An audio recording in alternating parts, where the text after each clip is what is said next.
So actually, Somaesthetics is a new discipline, but you also draw heavily on the ancient Greek culture and philosophy, as well as the Asian one. So you both have like the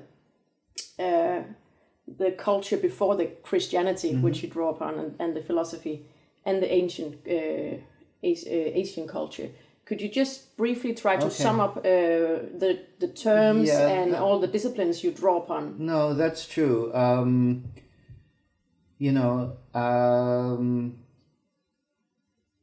My philosophy and my life is very mixed. I mean,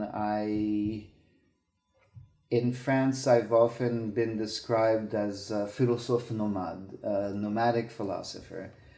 And it's a product of my education in some way. I mean, I was born in the United States. At 16, I left home and ended up in Israel.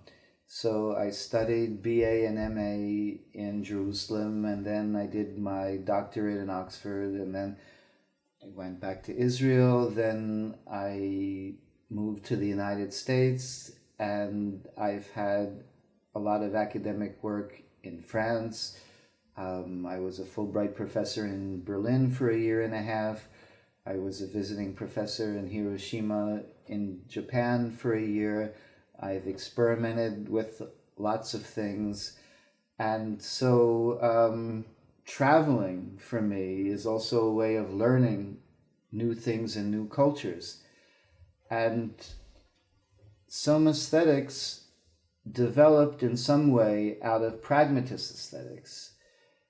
And I can preface my answer to your question by a short answer on that genealogy. Pragmatist aesthetics has the purpose of bringing art and life together.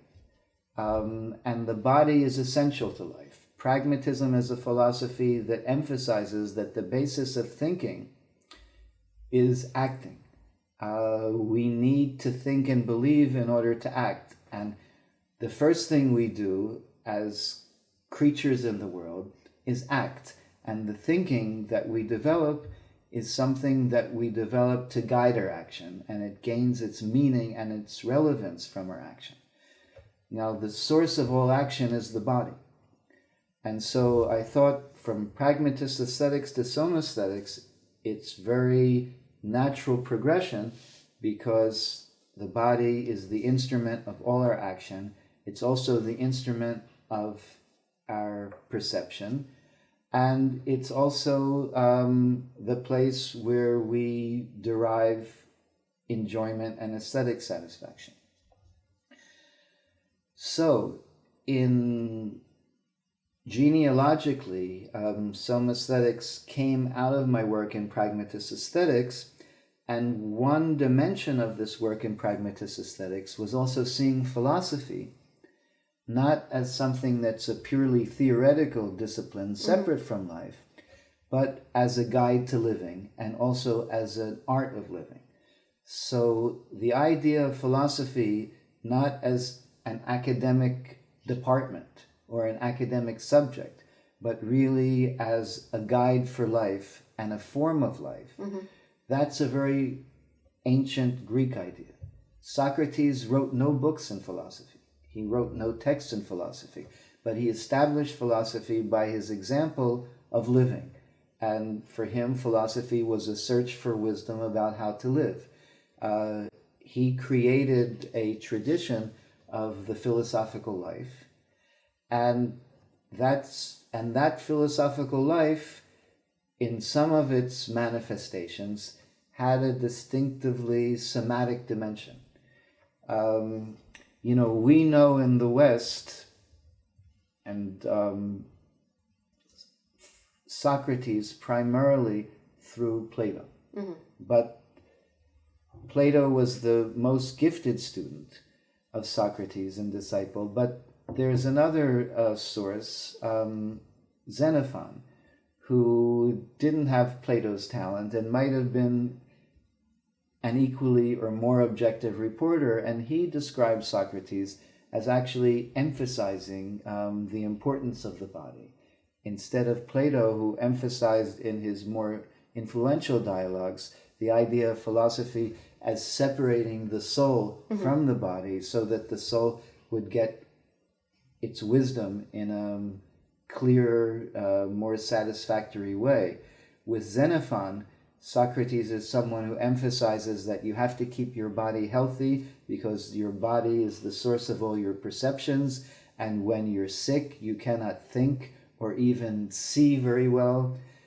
It's Xenophon who describes Socrates as someone who would take dancing lessons up until his, late 60s, and of Socrates practicing dance after he would come home from, banquets and symposia, arguing that he has this body as the gift of God. It's his duty to try to keep it in as good form as possible.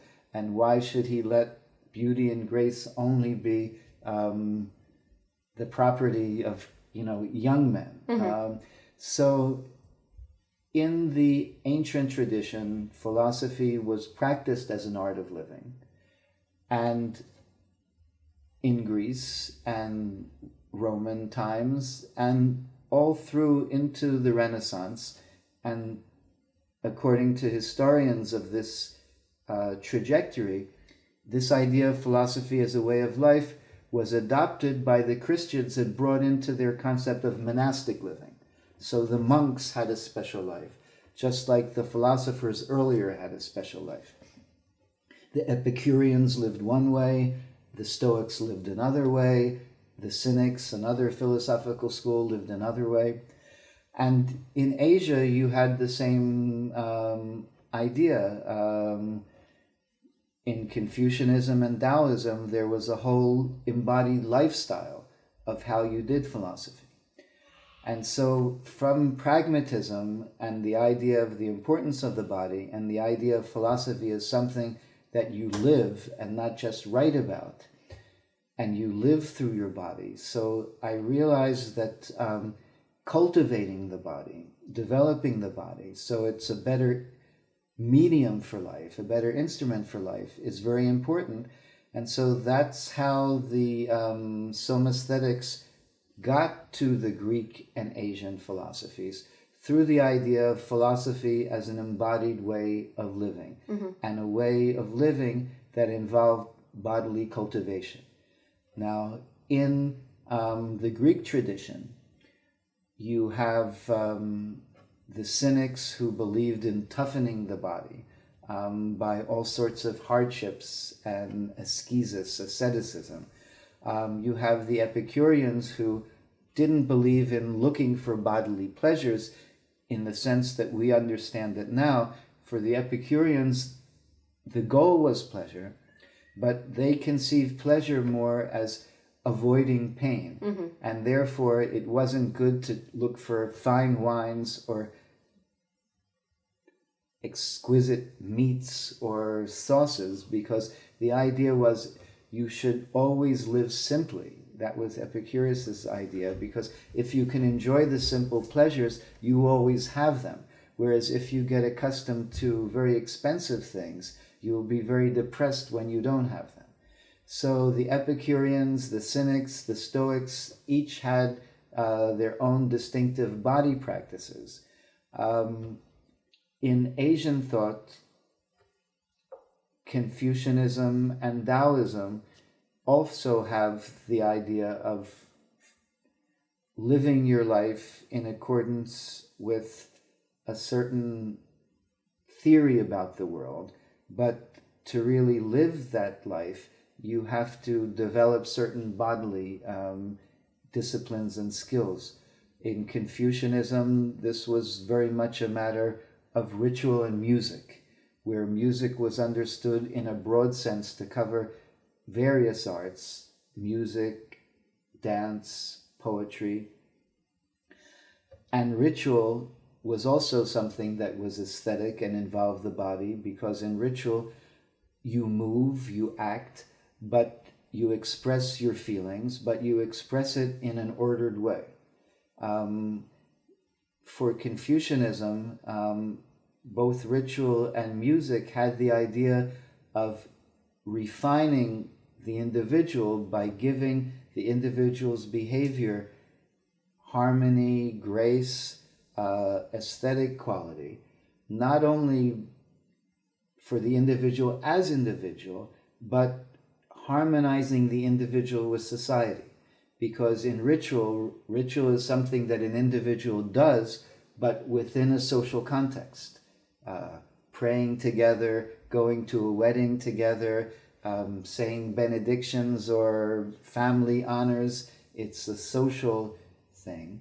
And the same thing with music or dance. You harmonize your own feelings, impulses, and bodily movements.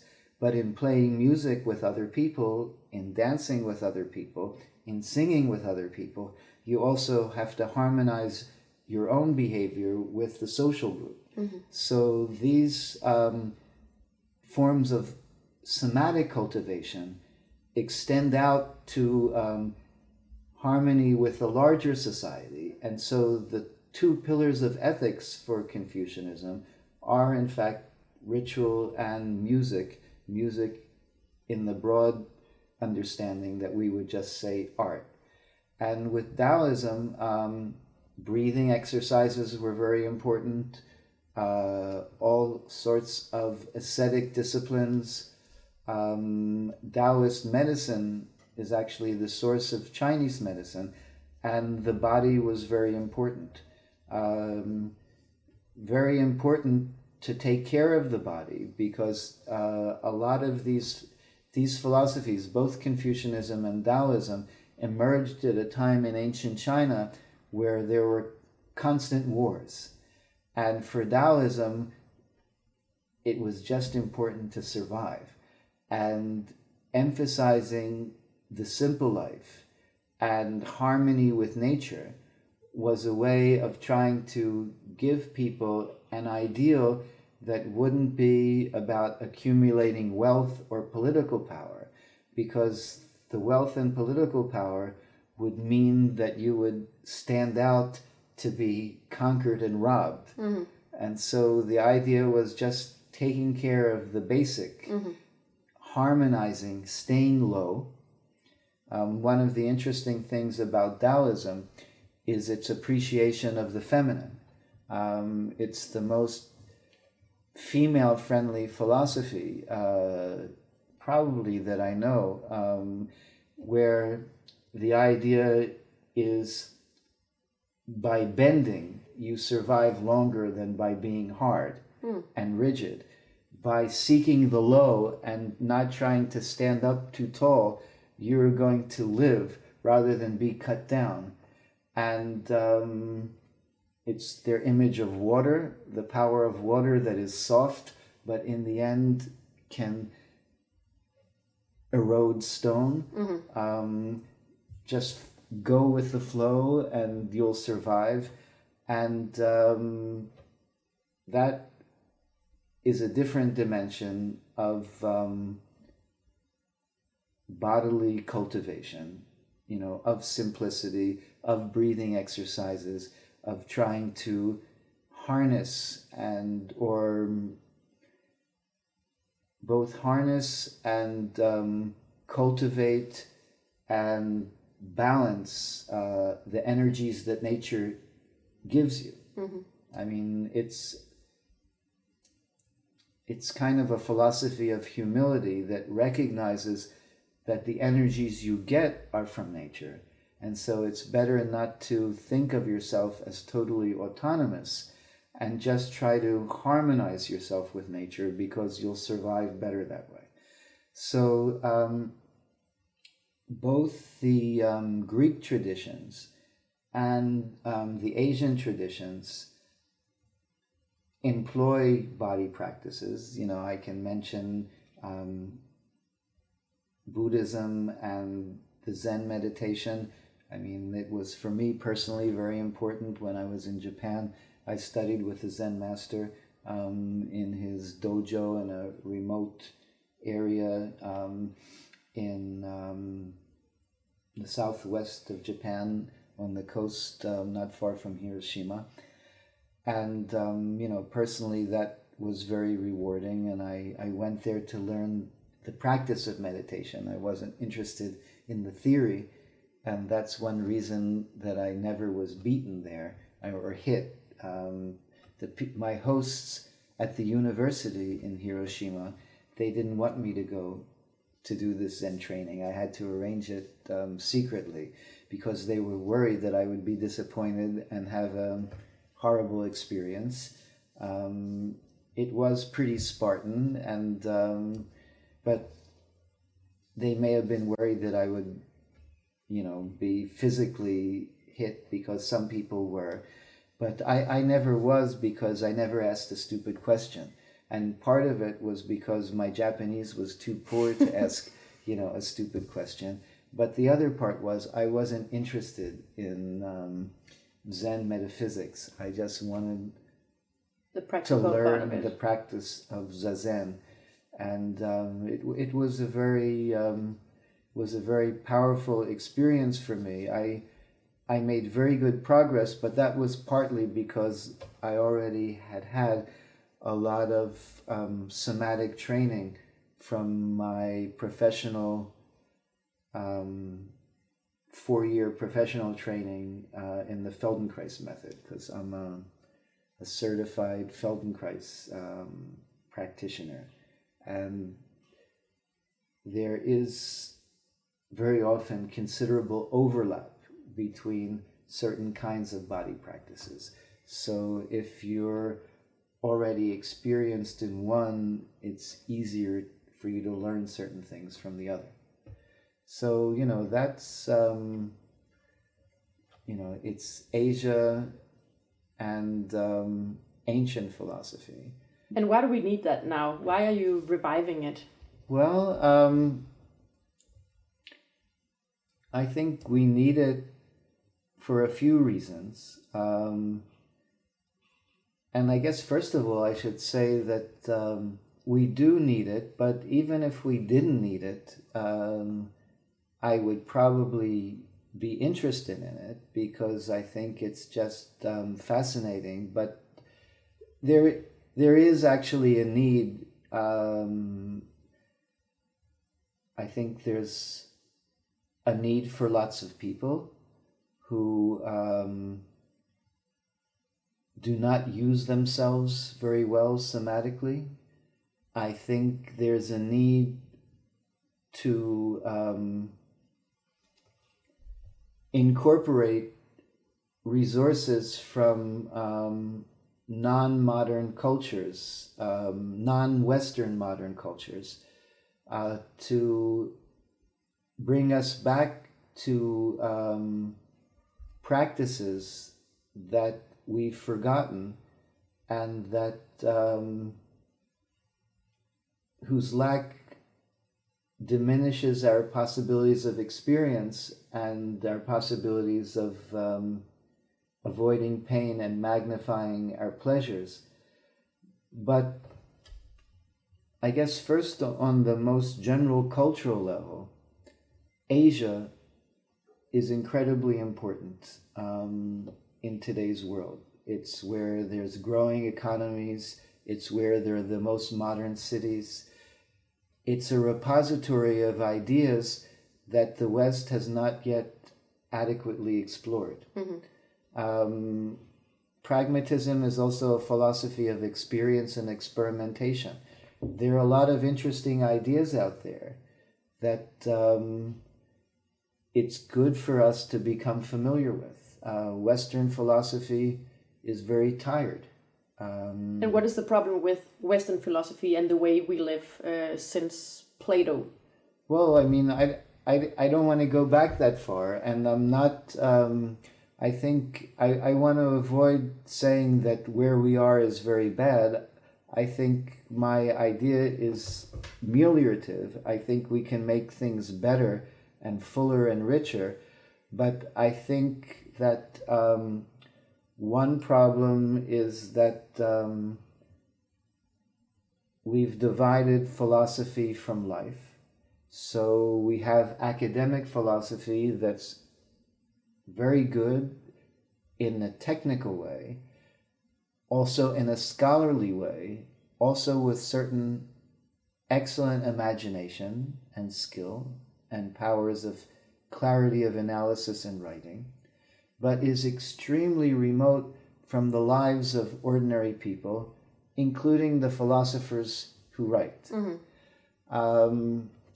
And then on the other hand, you have a lot of self-help books that are very poorly written, are very superficial, just advocate stereotypes, and that influence a lot of people and don't make them any happier.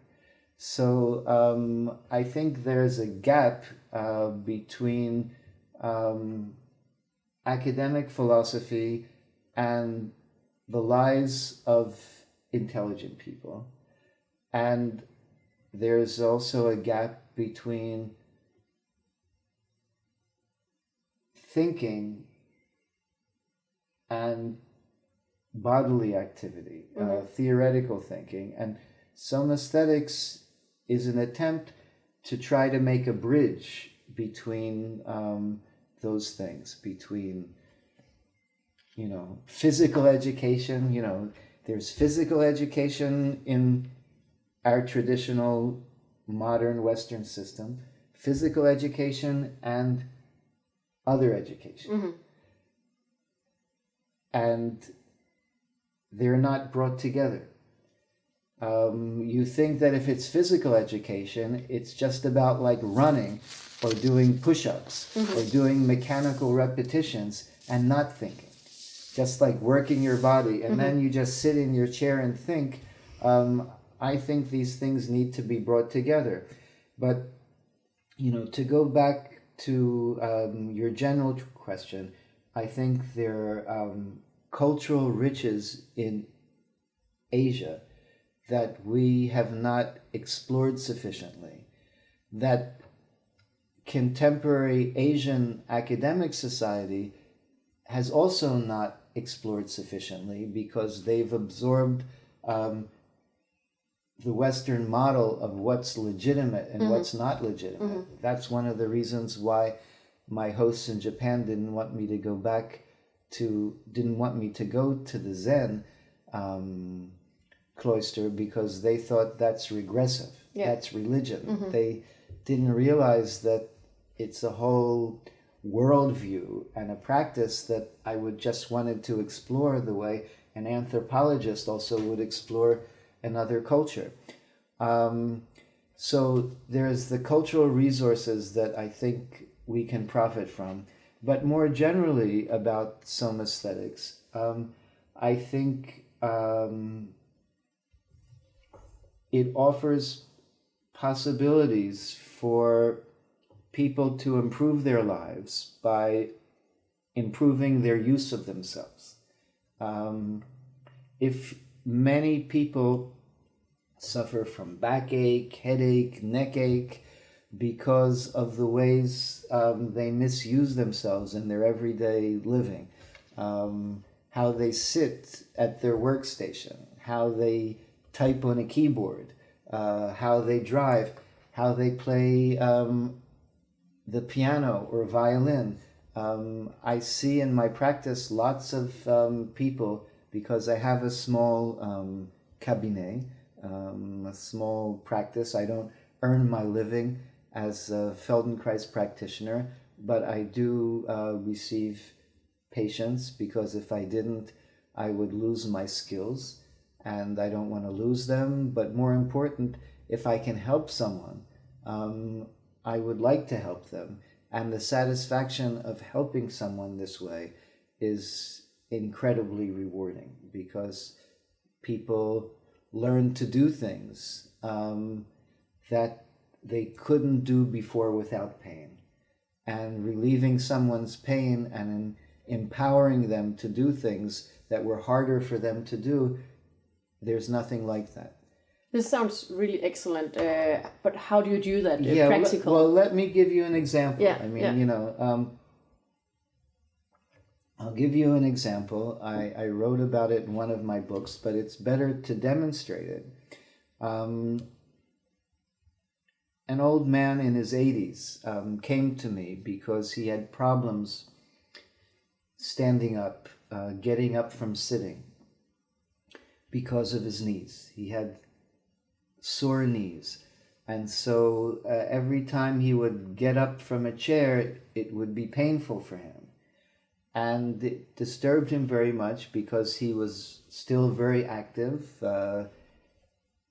dynamic personality. But each time he would think about going to get a book or going to get a glass of water, or getting something from the other room, some paper that he needed to work on, he would like think twice because of the pain, that it would involve to get up, the discomfort. So he went to doctors.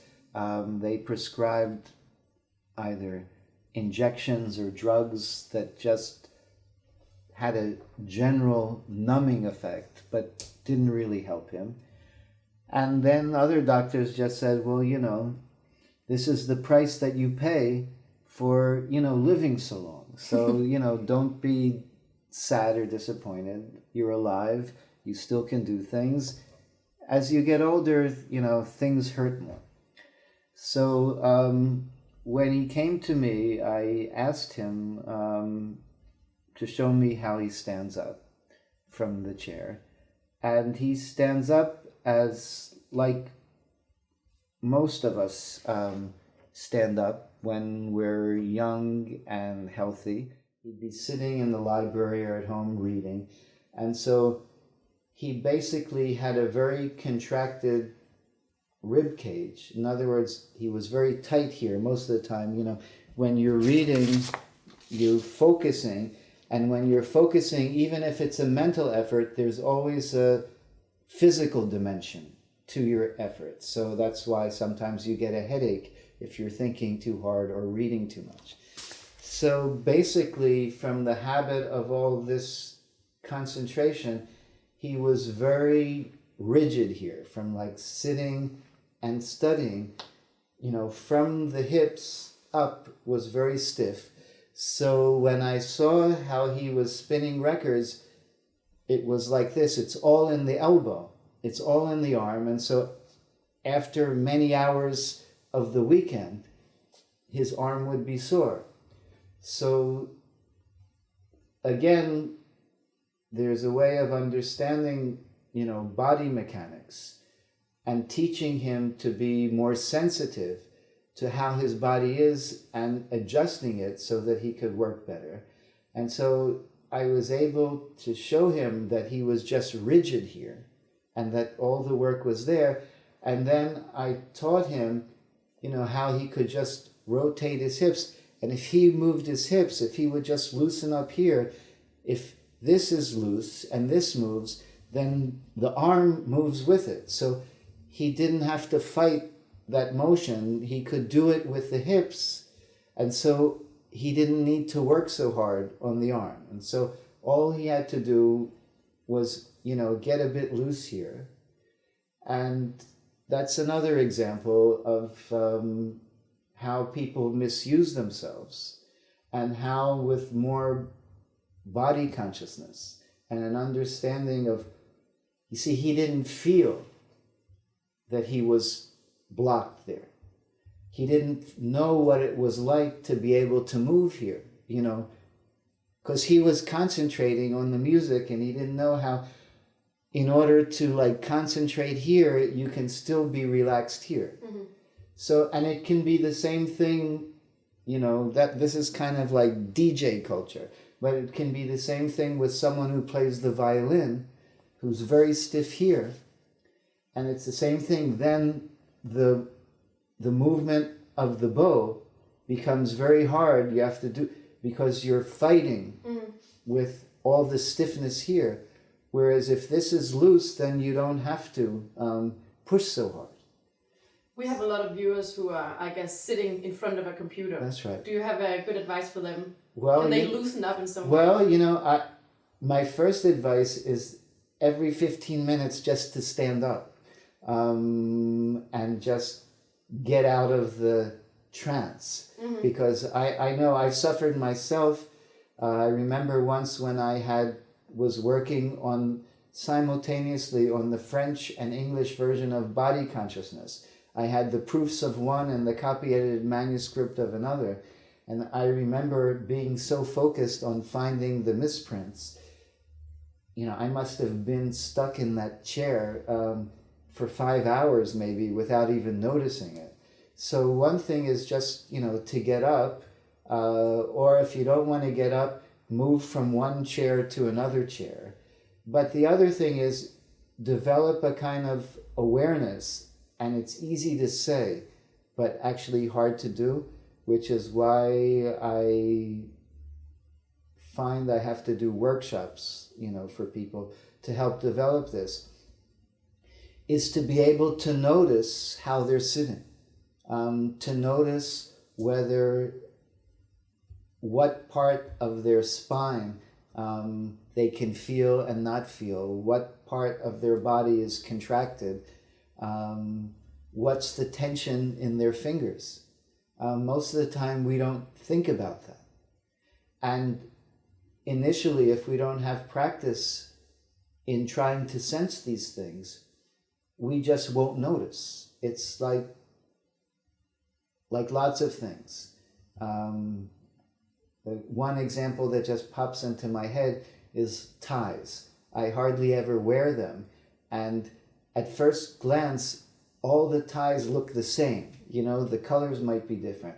But if you start really looking at them, you begin to notice significant differences. And I think that's true with lots of things. If we're not attentive and we don't practice in discriminating, we're just not good at it. Mm-hmm. And most of the time we don't want to bother discriminating the feelings that we have in different parts of our bodies, because most of our attention is directed towards the outside world. And for evolutionary reasons, it was good that our eyes and our attention is directed outward and not inward, because outward is where there are going to be the animals that are going to eat us, and where we're going to find the animals that we can eat. But sometimes we have to look inside ourselves and be aware of how we are using ourselves in order to use ourselves better. It's just like sometimes knives are made to use, not to sharpen. But sometimes you have to pause and just sharpen the knife so that then you can use it better. Our bodies are made to engage the outside world. The best use of the body is not just to sit and contemplate and examine its feelings, but sometimes, even if your goal is performance in the outside world, it's very useful to examine yourself in order to know how to improve your somatic instrument. So that's another thing about this work, is that it's individual. Our bodies are in some way all the same, but also they're all different. Different not only genetically, but different by experience. Because things happen to us, we develop habits or compensations. So someone broke their left leg, they develop more strength in the right leg. So they tend to lean more on the right leg. That might not mean very much, but it might mean that when they sit down on a chair, they're also kind of on an angle. And so they might have different problems than on the computer than someone who doesn't have that same tendency. I can give an example. I'm sure you have people in your target audience who also lecture, whether they lecture to a class or whether they're giving presentations for business. Let's say someone develops this kind of bias because of a leg injury. It might be also because, let's say, their right eye is stronger than their left eye. So they might have a tendency to tilt the head in a way so that the right eye goes more towards the center. I mean, you may have noticed that if you walk into a movie theater or a concert hall or another kind of auditorium, a lecture, without thinking about it, you'll sit, let's say, on this side, or you'll sit on the other side. There'll be one side where you'll tend to go. Well, that's because you have a body bias towards one side rather than another. And so, just a practical example, if you have a tendency to lean towards one way and direct your head towards one way, if you're in a presentation situation and there are people, you're going to lose a lot of your audience if you don't know that you have that bias. So for instance, let's say I'm addressing my audience here, and I have that kind of bias where I lean more towards this side and I tilt my head this way. Well, the people who are sitting on the front row over here, I'm not making eye contact with them.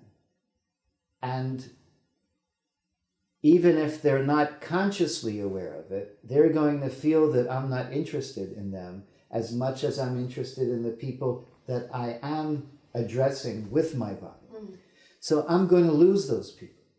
Now, if I'm aware of it, what I can do, if I'm only comfortable in this kind of angle, all I have to do is move a few steps backward, and then that kind of bias is not going to affect. I'm still going to be in contact with those people because I've moved a bit back. And of course, I can also, if I'm aware that I have that bias, I can consciously override it. So, that's a case where you have to develop the body consciousness to know which way you're facing. To know what is your habit, and even if it's not a habit, where are you now? Most of the time we're not aware of, in a very clear way, about the disposition of our bodies in space.